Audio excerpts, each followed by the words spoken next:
penting tentang array ni, kemudian barulah kita boleh proceed dengan yang lain-lain.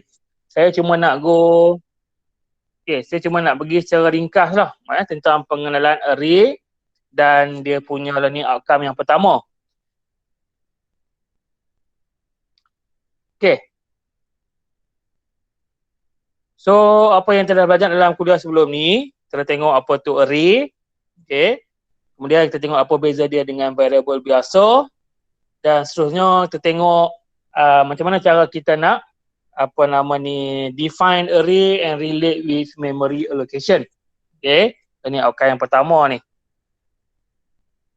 Baik. So, tengoklah array itu macam mana. Apa perlunya array? Kita tahu array ni adalah kita kata dia variable tapi dia boleh hold multiple value of the same type.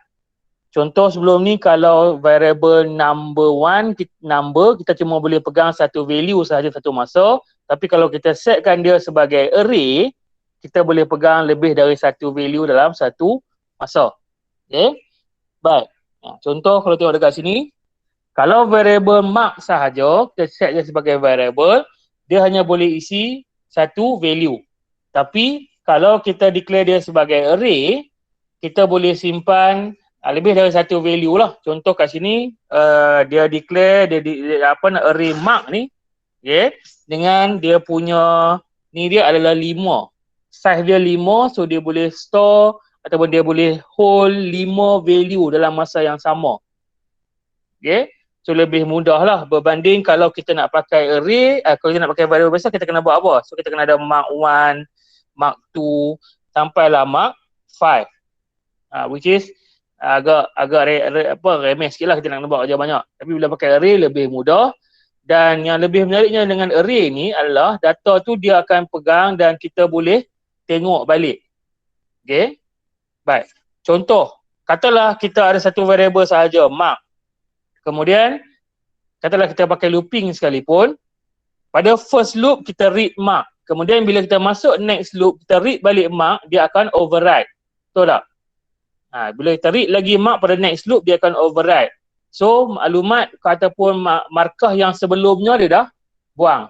Tapi kalau kita pakai array, walaupun kita pakai array mark, so pada loop pertama, pada mark yang pertama, mungkin dia masuk dekat sini, 88.5. Kemudian masuk loop kedua, dia masuk ini pula, 7.6. Data yang lama ni masih lagi ada.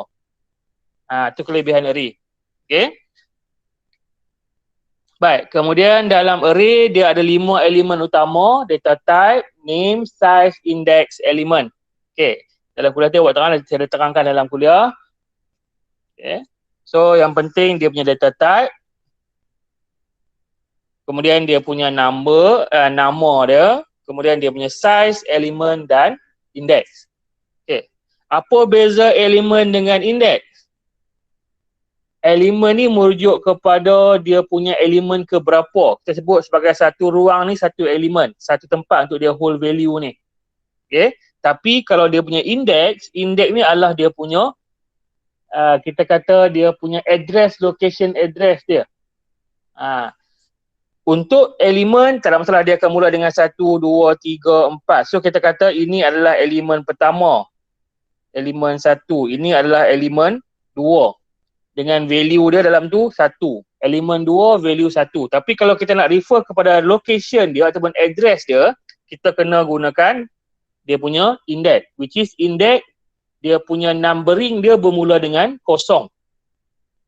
Okay, maksudnya kalau indeks 0, elemen pertama. Indeks 1, elemen kedua. Okay. Indeks yang terakhir dekat sini, dia adalah, elemen dia adalah size tolak 1. Contoh dia, kalau 7 size dia, maknanya dia punya elemen, indeks terakhir adalah 6. Okay, nanti kita akan tengok apa perlunya indeks ni. Kita akan refer, kita akan tengok bila next nanti. Alright. Kemudian kita dah tengok dah macam mana dia memory allocation dia.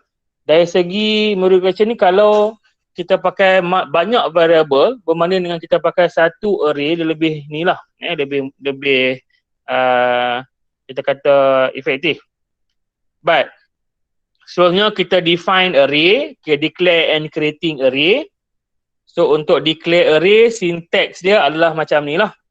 Okay, data type, kemudian ada simbol array ni, and then array name. So contoh dia macam ni. Type dia double, kemudian kita pakai bracket 4 segi tu, buka tutup, kemudian nama dia.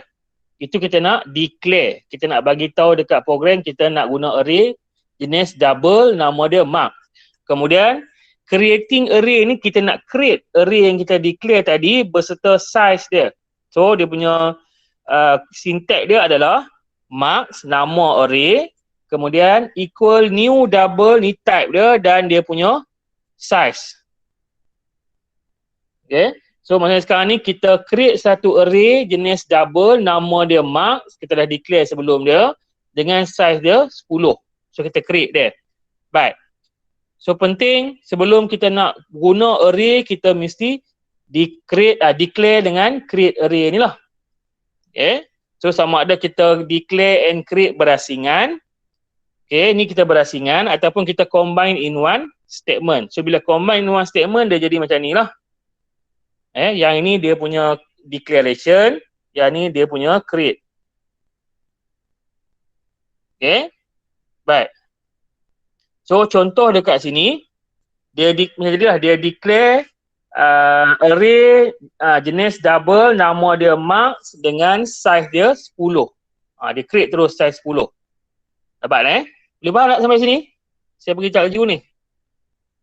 Boleh tak? Boleh. Boleh Baik. Tengok balik nota recorded lecture tu. So untuk nak lebih faham. Baik. So hari ni kita nak sambung.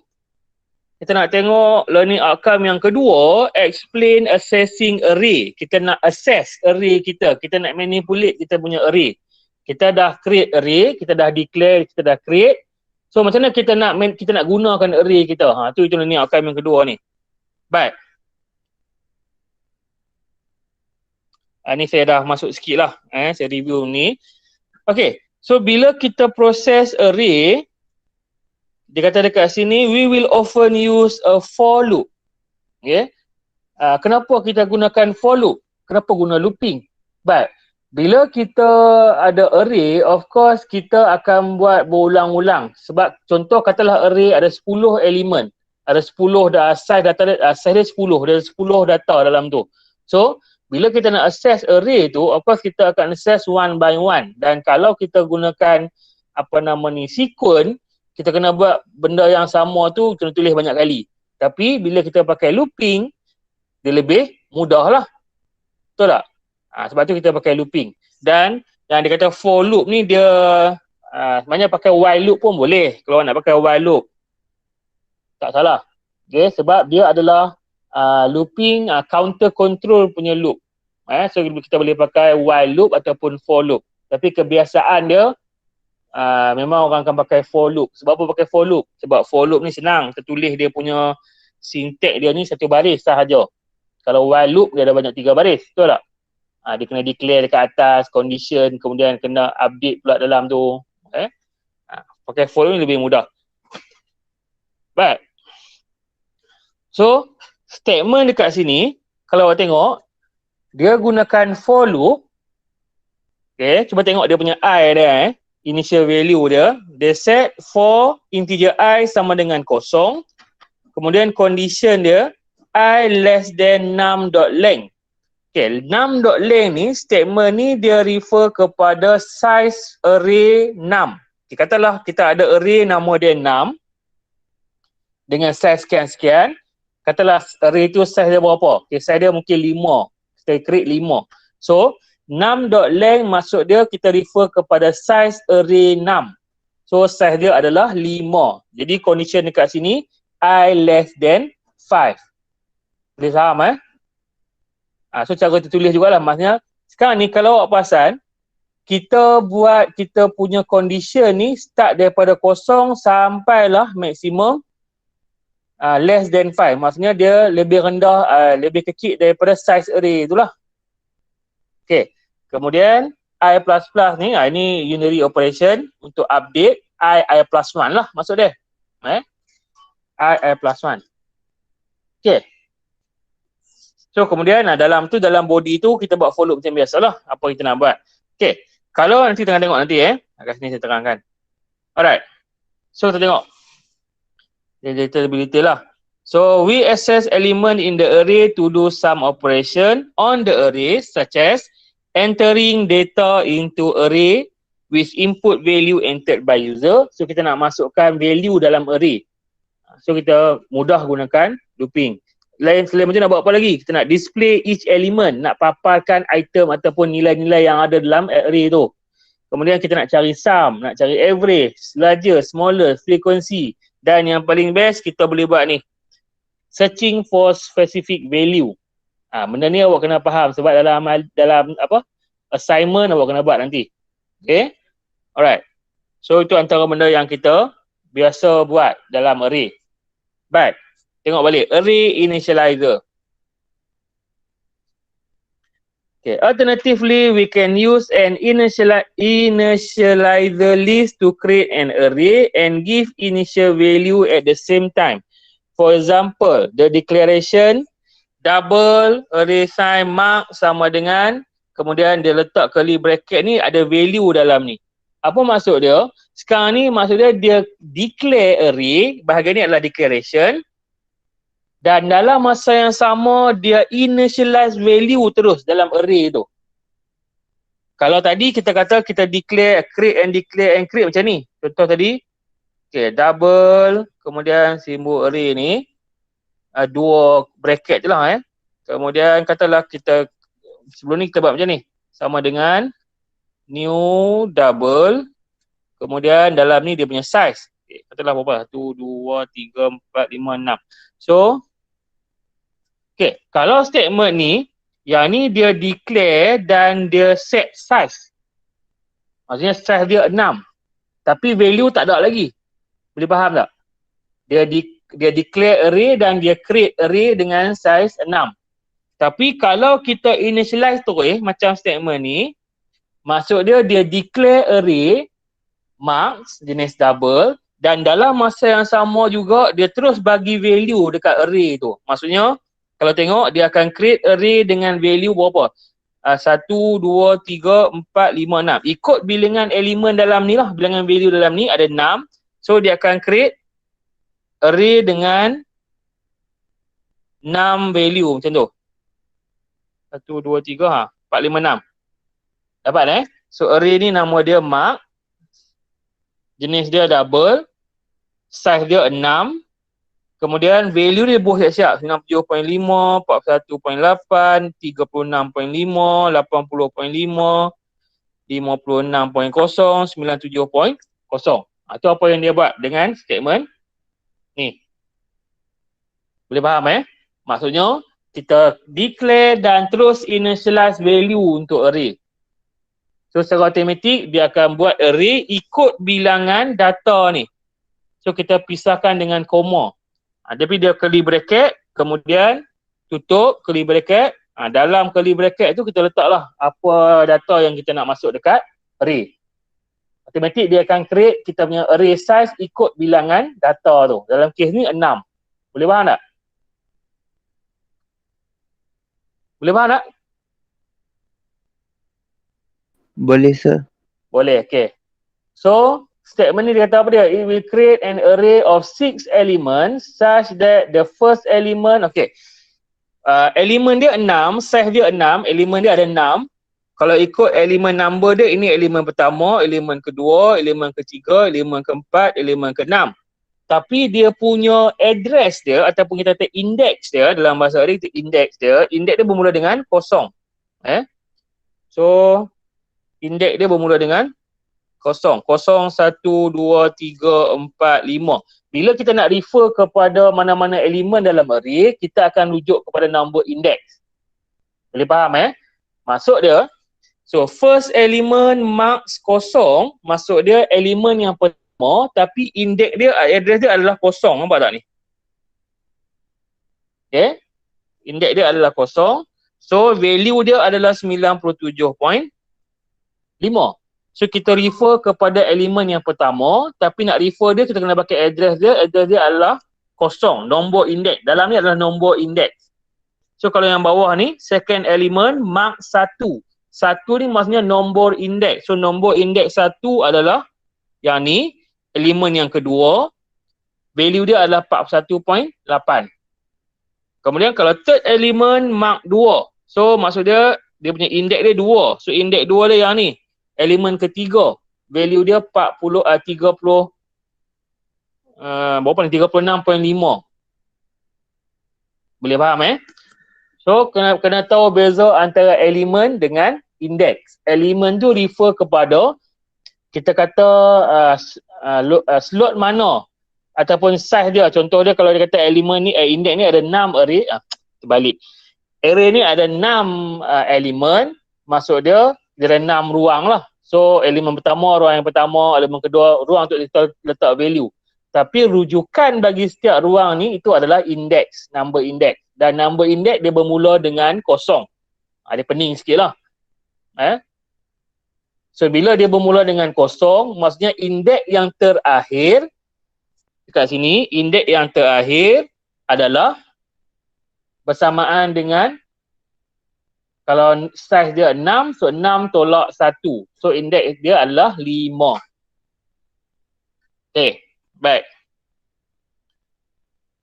Kat sini So, sekali lagi tadi, bila kita declare array dan initialize value macam ni, dia akan create terus array tu dan dengan value di dalam dia. Maksudnya size dia akan ikut bilangan value tu. Kalau ada 6 value, maksudnya array tu akan create dengan 6 elemen. Size dia 6. Array length dia 6. Okay. Dari segi address dia, nampak tak cara kita baca address dia? Okay. Baik. Kalau tadi kita terus initialize value terus pada keseluruhan array tu. Maksud dia kita kat sini, kita declare sekali sahaja. Terus dia masuk, yang ni masuk dekat indeks 1, indeks 0, indeks 1 dan sampailah indeks 5. Tapi yang ni biasanya kita akan buat di permulaan sajalah. Macam mana kalau kita nak assign value one by one. Okay. Kalau kita nak assign value one by one, maksud dia satu elemen, satu value, kita declare satu-satu, kita assign satu-satu, so kita gunakan initialize value macam ni. Maksud dia, kita initialize value berdasarkan indeks tertentu.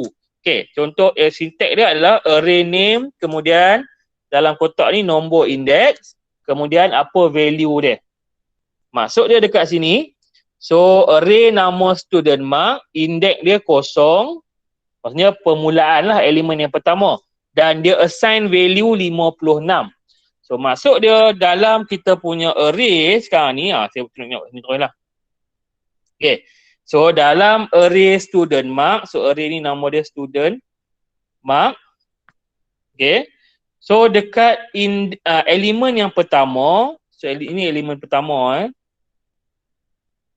Okay, ni elemen pertama, elemen kedua, elemen ketiga. Okay, so kalau tengok ada 10 elemen. So size dia 10. Kan? Kemudian, indeks yang pertama 0, indeks yang terakhir 9. So, selepas statement ni, apa yang berlaku adalah kita initial value pada indeks 0. So, indeks 0 tadi kalau tadi create, mungkin kita kena create dululah. Maksudnya kita dah create dulu, kita dah declare and create array. Sekarang kita nak masuk value tapi one by one. Okay, so maksud dia sekarang dekat sini dia akan masukkan value 56 ni dalam indeks 0, array student mark. So 56 akan masuk sini. Kemudian statement yang kedua, student mark 145. So 45 ni akan masuk gini. Begitulah seterusnya sampailah student mark indeks 9. Indeks 9 yang ni elemen ke-10 dan dia masuk value 74.5. So ini kita kata kita initial value ataupun kita set value by index one by one. Okay. Contoh, okay, soalan ni tanya fifth element, data value berapa? So elemen kelima. Okay, tengok soalan. Kalau dia tanya elemen, tengok elemen. Kalau dia tanya indeks, tengok indeks. Okay. So kalau kita fifth element, kita kira bilangan kotak ni. So 1, 2, 3, 4, 5. So ini fifth element. Value dia adalah 45. Tapi indeks dia adalah 4. Okay. Kalau dia tanya data on index 7. So bila index 7, kita tengok index. So ini index 7. Data dia adalah 45.4. Dia adalah elemen yang ke-8. Kena faham indeks dengan elemen tu macam mana. Okey. Baik. Tu tadi dua cara. Kita initial value daripada awal semua untuk semua, ataupun kita assign value one by one dalam setiap indeks, dalam setiap elemen tu. Okey. Seterusnya cara yang ketiga, kita masukkan value daripada input user. Kalau tadi kita assign terus, kita programmer yang assign value dia. Tapi sekarang katalah ada input dari user. So macam mana kita nak set daripada input ni masuk ke array kita. Okay, baik. So di sinilah kita akan pakai looping. Sebab kalau tak pakai looping, kita nak pakai sequence jadi panjang cerita. Sebab apa? Kita kena buat macam mana? Of course kita kena buat system.out.print. Please enter first value. Kemudian kita kena buat contoh dia punya statement ni lah, statement output input statement ni. Mark, kemudian index kosong sama dengan input.next double. Kemudian kita ulang pula apa dia punya promises. Please insert next value. Kemudian kita ulang balik mark sama dengan index 1 pula input.next double. Begitulah sebenarnya kita kena buat satu-satu. So kalau 10 kali. 10 set kena buat. So panjang cerita nak tulis. Jadinya kita gunakan looping. Okey, cuba tengok kat sini So, tengok loop kita dulu. Kita setkan loop kita for integer I sama dengan kosong. I less than mark.length. So, mark.length ni tadi size mark ni 10. Nampak tak? Okay. So, bila 10, maksudnya mark.length ni refer kepada value 10. .length refer kepada size bagi array tu. Contoh dia sekarang ni array nama dia mark. Size dia tadi kita create tadi 10. Ni kita kena di-create awal lah. Statement ni kena duduk di atas. Baru boleh pakai for ni. Okay. So mark ni 10. And then I++. Ini sama dengan I tambah 1. Update dia. Baik. So, sekarang ni kalau awak tengok, kita punya ICU kita, counter kita nama I. Tapi value dia awak nampak tak? Kenapa dia start dengan kosong? Kenapa tak start dengan 1? Kenapa dia pakai less than? Kenapa tak pakai less or equal? Kalau saya nak 1 kemudian less or equal 10 pun sama juga 10 loop juga. Betul tak? Betul tak? Sekarang tujuan kita loop kita sekarang ni saya nak buat 10 loop. Kita buat 10 loop. Kenapa 10 loop?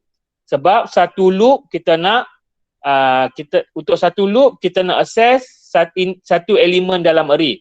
Masuk loop kedua kita access elemen kedua pula. Masuk loop ketiga, kita access elemen ketiga pula. Macam itulah sampailah elemen ke-10. 10 loop. Okay, tapi kenapa dia pakai kosong dan less? Kenapa tak pakai 1 dan less than 10? Which is akan dapat 10 loop juga. Sebab apa? Siapa tahu? Siapa nak boleh nampak kenapa?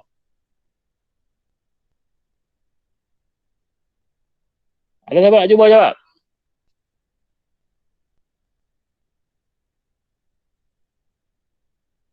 Nakiuddin, ada?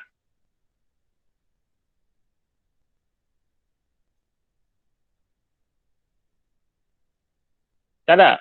Putri Nurin nak cuba tengok?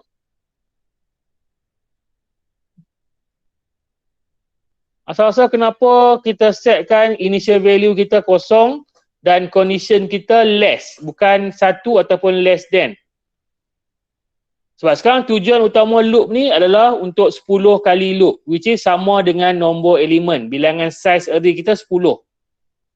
So satu loop untuk satu elemen dalam array.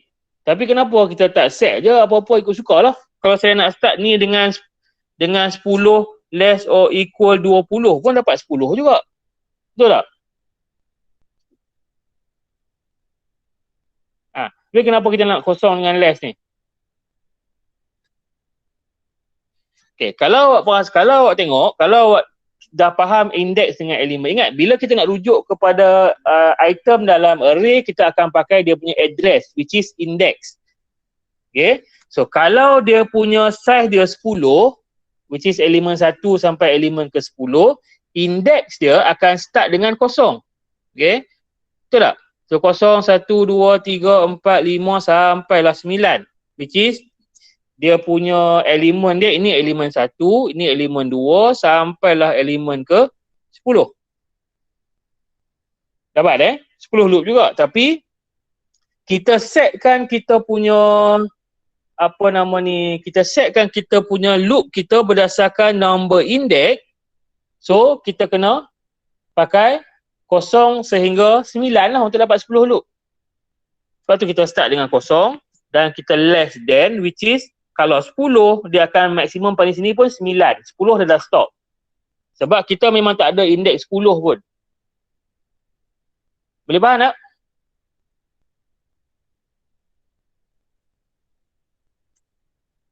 Boleh tak?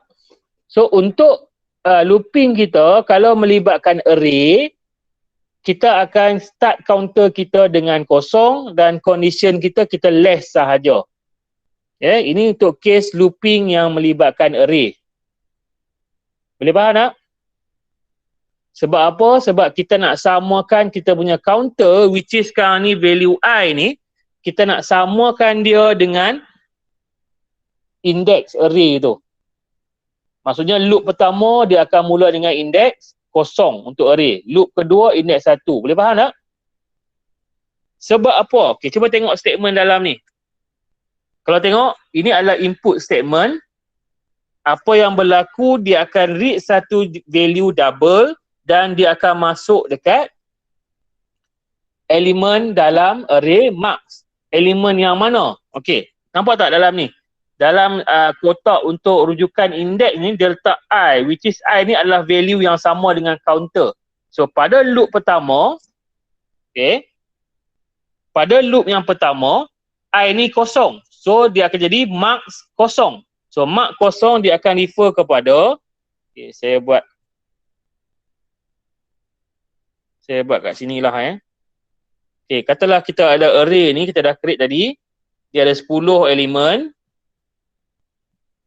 Okay, array ni nama dia mark. Kemudian, indeks dia start daripada 0, 1 sampai 9. Kuat ni 1, 2, 3, 4, 5, 6, 7, 8, 9, 10. Terlebih. Allah. Okay. Baik. So, maksud dia sekarang ni, bila pada I kita value 0, pada loop, first loop, I 0, so bila dia read, dia akan masuk dekat indeks 0. Katalah kita masuk value berapa? 5.0, dia akan masuk dekat sini. Kemudian masuk, dia akan update I++, I jadi 1. Okay, naik pula, dia check, yes, condition betul. Dia masuk pula, mark 1 sama dengan input next double. So, number berikutnya akan masuk pula dekat sini. Katalah 7.5. Begitulah seterusnya sampailah I ni 9. So, dia masuk dekat value yang terakhir ni. Okay. Katalah 3.3. Kemudian, bila I 10, dia naik balik loop ni. Habis. Sebab 10 dia dah stop. So, selesai. Kita boleh masukkan semua data dalam array kita. Boleh faham tak?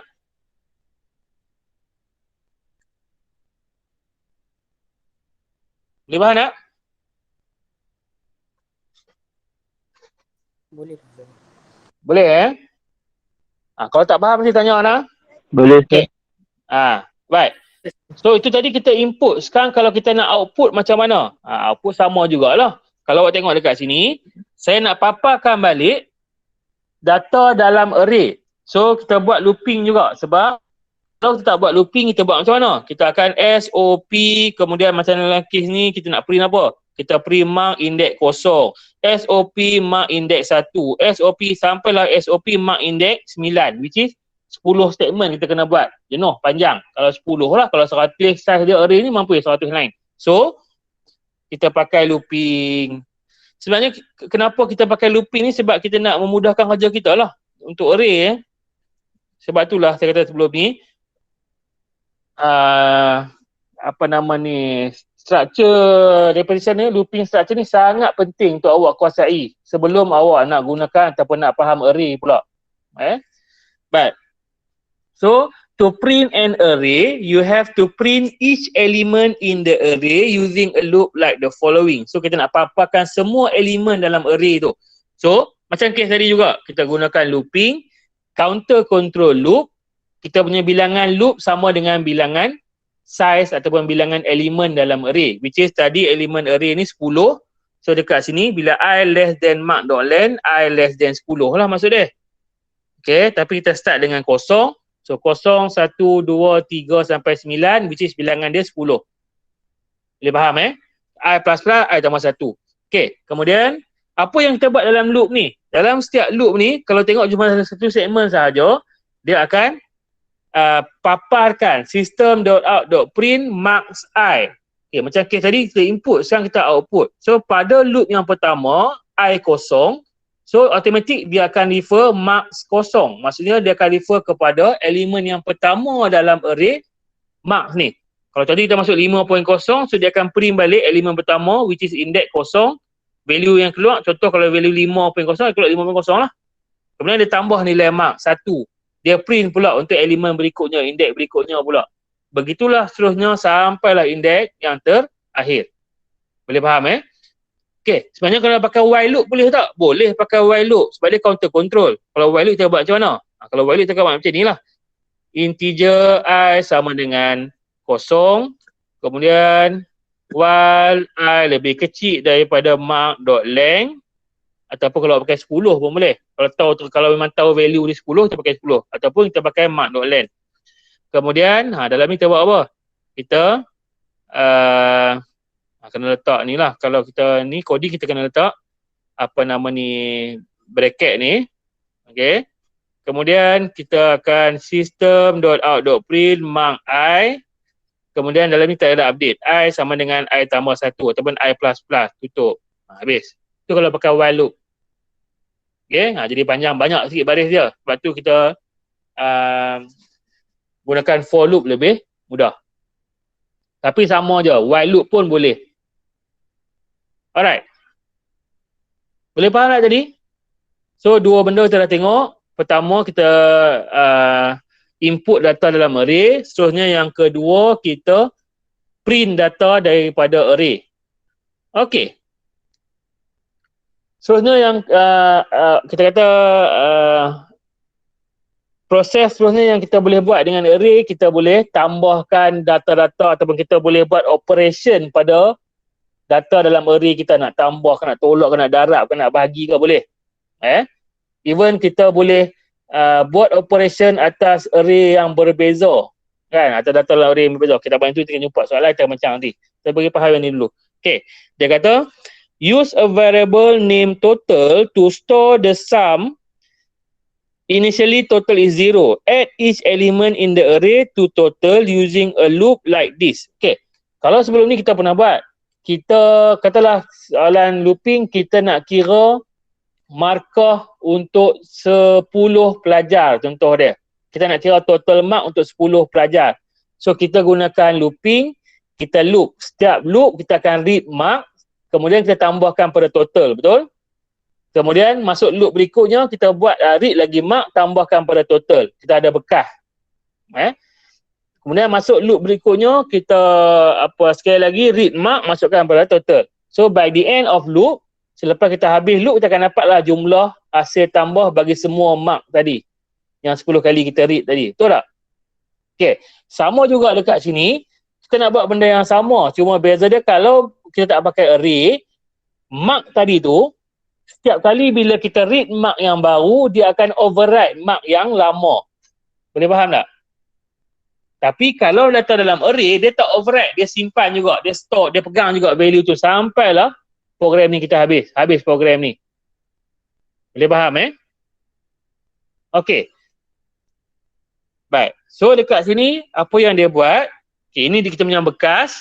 Kita start value awal untuk total ni kosong sebab kita nak tambahkan dia nanti. So for I sama dengan kosong, I less than mark.length, I plus plus. So ini fahamlah ICU untuk ni kita buat sama macam index untuk array marks. So kemudian dia punya statement dia total plus mark. Kalau sebelum ni kita tak ada benda ni. Total plus mark saja. So setiap loop dia akan total plus mark, betul tak? Tapi sekarang bila ada array, so kita nak tambahkan ikut number of element dia. Okay, sekali saya tunjuk contoh. Katalah kita ada array, kali ni saya nak pakai 5 je size dia. Okay, array mark size dia 5 sahaja. So dia akan loop 5 kali daripada 0 hingga 4. Okay, katalah dalam ni kita ada data 10, 20, 30, 40, 50. Tu value dia dalam array tu. Okay, so apa yang dia buat dalam loop yang pertama, index I0, index elemen pertama, index 0, dia akan tambahkan total plus mark. So 0 tambah 10. Betul? Sebab sekarang ni mark 0, I0. So I0 nilai dia 10. So dia akan tambah. Tu total jadi 10. Masuk loop yang kedua. I1. So I1 sekarang ni tambah pula. Total plus mark. So sekarang ni statement yang baru ni total tadi adalah 10. So 10 tambah sekarang I1 20. So 10 tambah 20. So begitulah seterusnya sampailah habis. Kita akan dapat jugalah total marks. Boleh faham tak?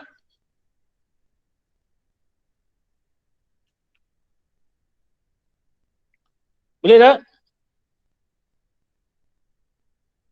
Hazmi boleh tak? Eka boleh? Boleh. Hazmi boleh?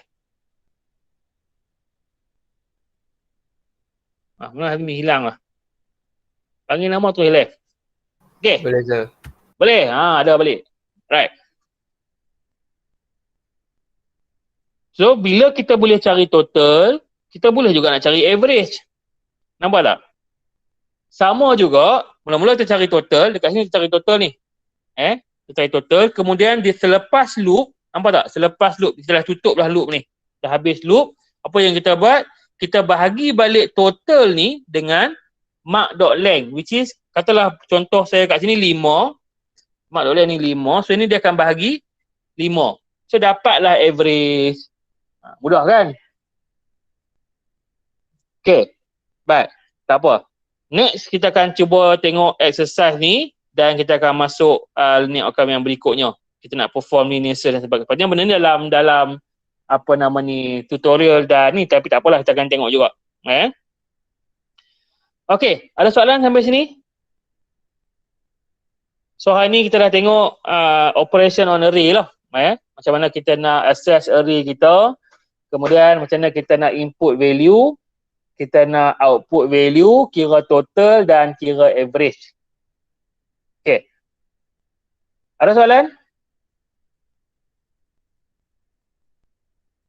Ada tak? Ada soalan tak? Tak ada? Tak apalah, baik. So, cuba apa nama ni, kalau tak faham, kena bagi faham secepat mungkin. Sebab lepas ni kita akan sambung lagi array ni. Kita akan sambung lagi, kalau tak faham, jenuh lah. Dan nanti awak akan diberi soalan. Minggu ni lah akan dapat soalan assignment. Dan untuk assignment individu ni memang dia soalan dia melibatkan array. So awak kena buat array daripada awal sampailah operation array, linear search dan sebagainya. So penting kena faham betul array ni. So kalau tak faham, tolong tanya. Okay, jangan duk sengak tunggu sampai dah nak buat assignment nanti baru kalau nak tanya. Ataupun nak pergi teruk sampai final nanti baru nak tanya. Okay. So kalau tak ada soalan, saya rasa setakat ni dulu kita punya kuliah untuk hari ni. Terima kasih banyak. Jangan lupa isi attendance. InsyaAllah kalau tak ada apa, kita akan jumpa dalam kuliah hari Khamis nanti. Okay? So, terima kasih semua. Jaga diri elok-elok. Assalamualaikum. Thank you, sir. Thank you, sir. Sama-sama. Thank you, sir. Welcome. Okay. Thank you sir. Thank you. Sama-sama.